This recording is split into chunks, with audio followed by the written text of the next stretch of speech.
La science nous a donné l'électricité, la médecine et l'espace. Mais parfois, la soif de savoir bascule dans l'horreur pure.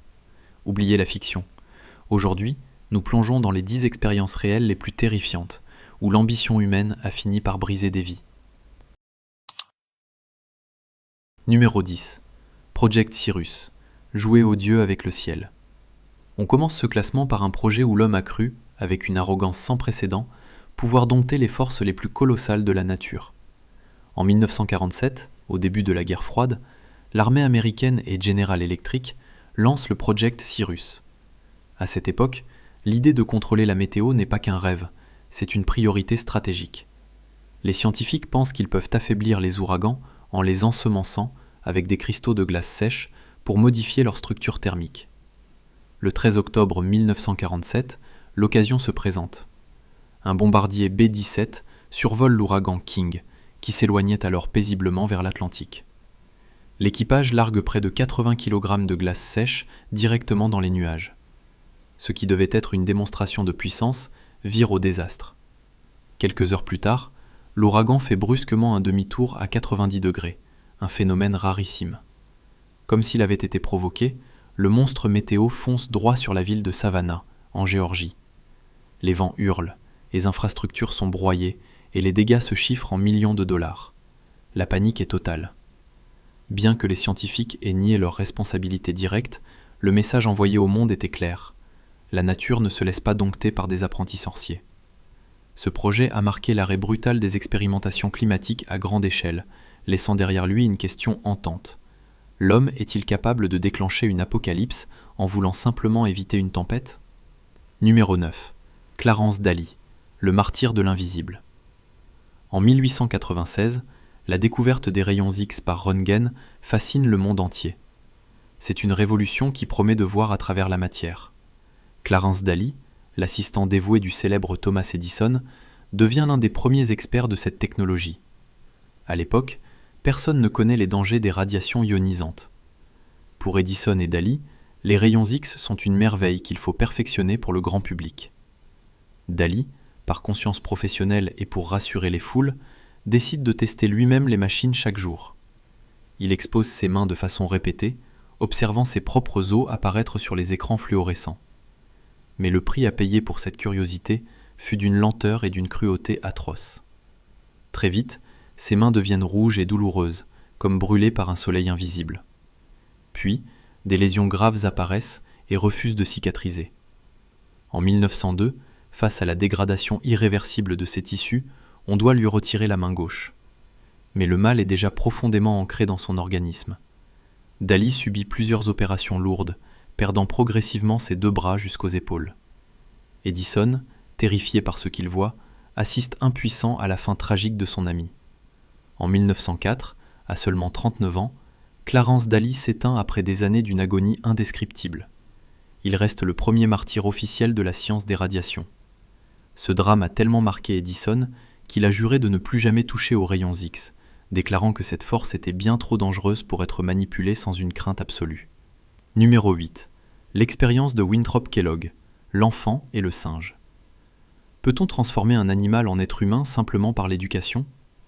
En 1931, le psychologue Winthrop Kellogg tente une expérience qui défie les lois de la biologie et de l'éthique familiale.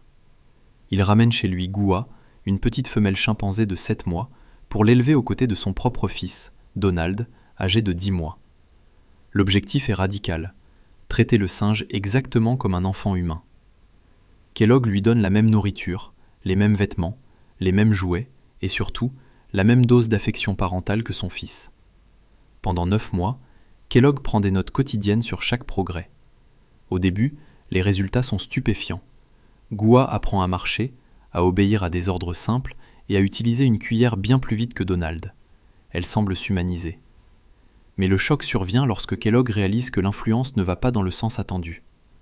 Donald, au lieu d'aider le singe à devenir humain, commence à imiter les comportements de Goua. À l'âge où il devrait prononcer ses premiers mots, le petit garçon se met à communiquer par des cris gutturaux et à mordre les gens. Il adopte des postures animales.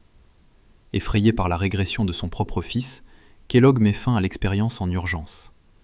Goua est renvoyé dans un centre de primates où ayant perdu ses repères naturels et ne pouvant devenir humaine, elle mourra de détresse peu après.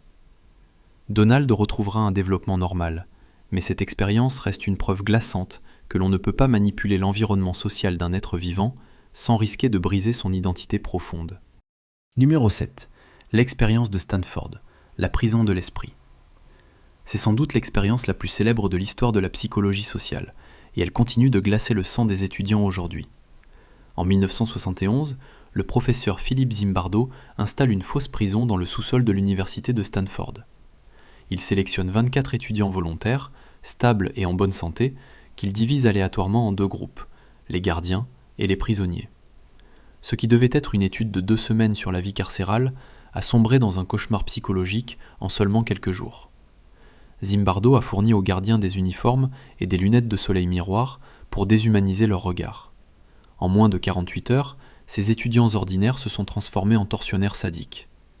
Ils ont commencé à imposer des punitions physiques gratuites, des privations de sommeil et des humiliations psychologiques dégradantes pour briser la volonté des détenus.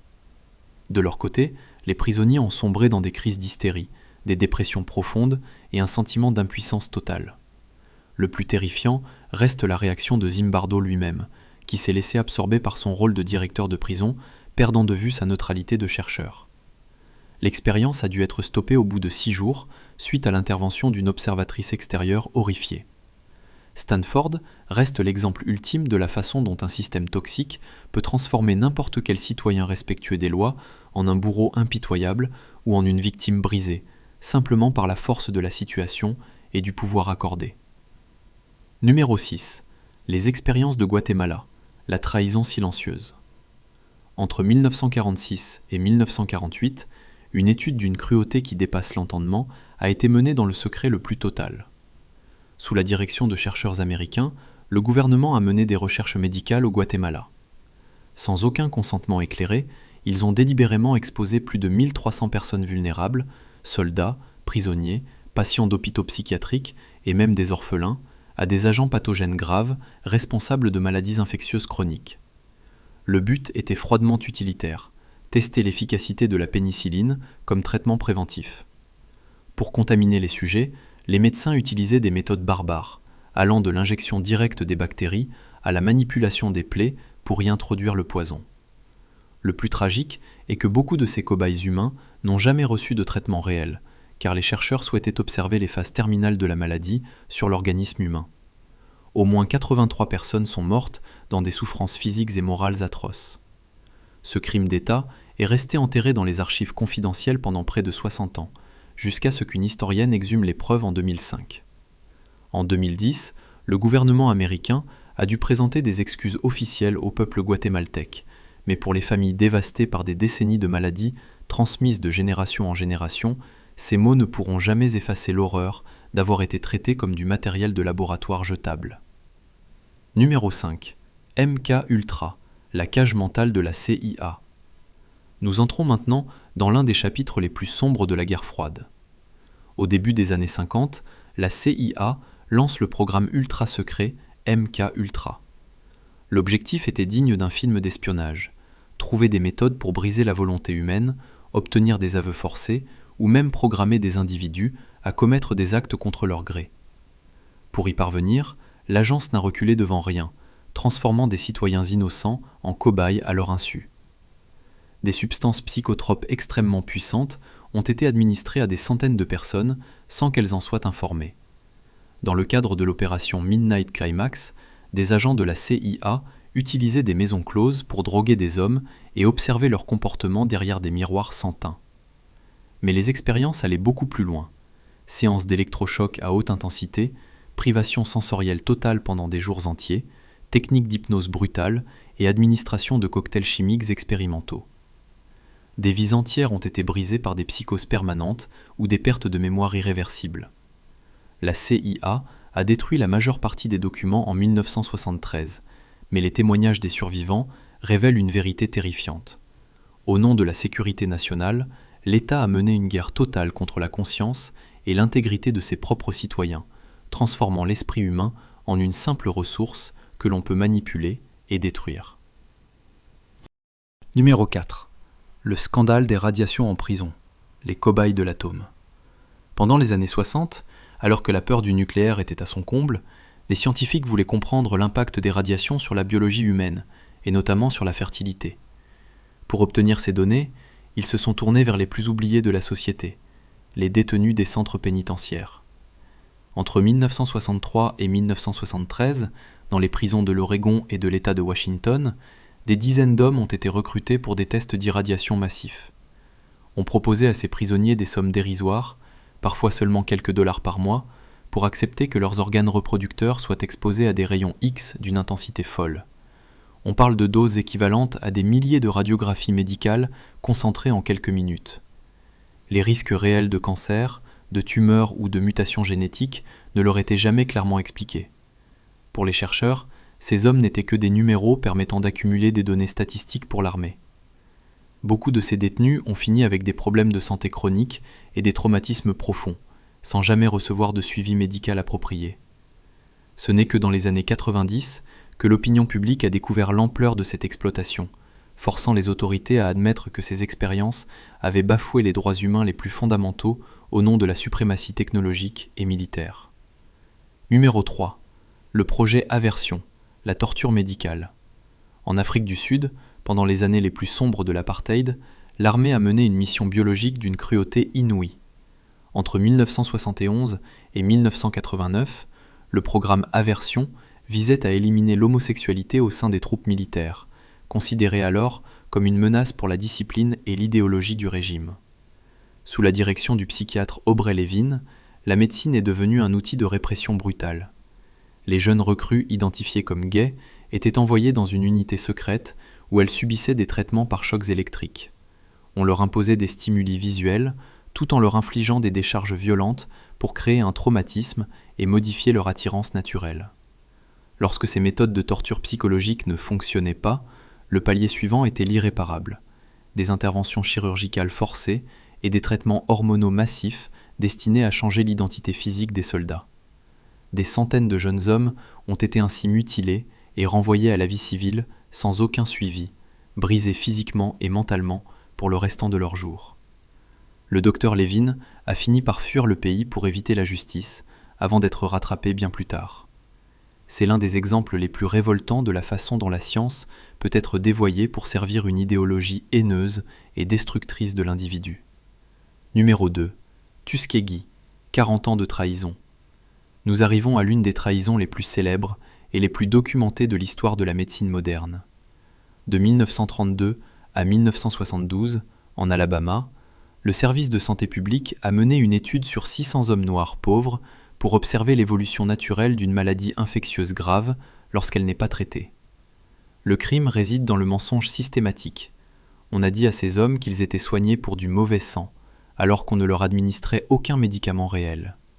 Le point de rupture morale survient en 1947, lorsque la pénicilline devient le remède standard, efficace et peu coûteux. Au lieu de soigner leurs patients, les médecins de Tuskegee ont activement bloqué l'accès de ces hommes au traitement. Ils voulaient voir la maladie détruire lentement le corps humain jusqu'à la mort pour collecter des données d'autopsie. Le résultat fut une tragédie sans nom. Des dizaines de morts directes, des épouses contaminées et des enfants nés avec des pathologies lourdes. Pendant 40 ans, des scientifiques ont observé l'agonie lente de citoyens en les privant sciemment d'un remède connu. Le scandale n'a été révélé qu'en 1972, grâce à un lanceur d'alerte courageux, provoquant une onde de choc mondiale et menant à la création de lois strictes sur l'éthique de la recherche médicale que nous connaissons aujourd'hui. Numéro 1. L'expérience de Milgram. Le bourreau en nous. Au sommet de notre liste se trouve l'expérience qui a définitivement changé notre compréhension de la psychologie humaine et de la moralité. En 1961, peu après les procès des criminels de guerre qui prétendaient n'avoir fait qu'obéir aux ordres, Stanley Milgram a voulu tester les limites de l'obéissance à l'autorité. Le dispositif était simple. Un volontaire, le professeur, devait infliger des décharges électriques à une autre personne, l'élève, un acteur, à chaque mauvaise réponse. La machine affichait des paliers allant de 15 volts à 450 volts, avec une mention explicite indiquant un danger de mort.